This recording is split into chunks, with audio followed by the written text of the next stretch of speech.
నిర్మల్ జిల్లా బాసర శ్రీ జ్ఞాన సరస్వతి అమ్మవారి ఆలయానికి భక్తులు పోటెత్తారు. ఆదివారం సెలవు దినం కావటం గురు పౌర్ణమి దత్తాత్రేయ జయంతి సందర్భంగా అమ్మవారిని దర్శించుకునేందుకు భక్తులు పెద్ద సంఖ్యలో తరలివచ్చారు. ఆలయంలో ప్రత్యేక పూజలు చేసి దర్శించుకున్నారు. తెలంగాణ, ఆంధ్రప్రదేశ్, మహారాష్ట్ర నుంచి వచ్చిన భక్తులు ముందుగా పవిత్ర గోదావరి నదిలో పుణ్యస్నానాలు చేసి అమ్మవారి దర్శనానికి భక్తులు క్యూ లైన్లో వేచి ఉన్నారు.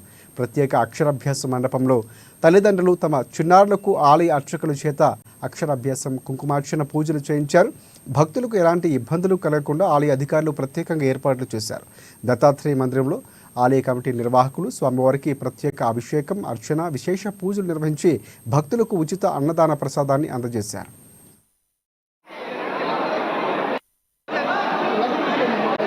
సమాకారే పరబ్రహ్మస్వరూపిణి ఆసరా పీఠినిలయ సరస్వతి దత్త జయంతి పురస్కరించుకొని అమ్మవారి సన్నిధిలో ఈరోజు వేల సంఖ్యలో భక్తులు ఇచ్చేశారు. అభ్యాసాలు నిరంతరంగా జరుగుతున్నాయి. ఈరోజు ఉదయాన్నే దత్త జయంతి కావడంతో అమ్మవారికి విశేష అభిషేకము, అలంకరణ, పట్టు వస్త్రాల ధారణ, తదనంతరం మహానైవేద్యం తర్వాత నిరంతరంగా అక్షరాభ్యాసాలు జరుగుతున్నాయి.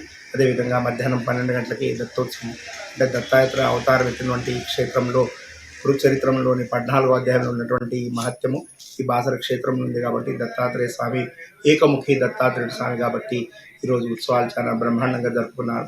అన్నదానం కూడా జరుగుతుంది. అదేవిధంగా అధిక సంఖ్యలో భక్తులు విచ్చేసి దత్తాత్రేయ దర్శనం చేసుకుని, అమ్మవారి దర్శనం చేసుకుని పునీతులు అవుతారని చెప్పి కోరుతున్నాం. సర్వే జనా సుఖినో భవంతు.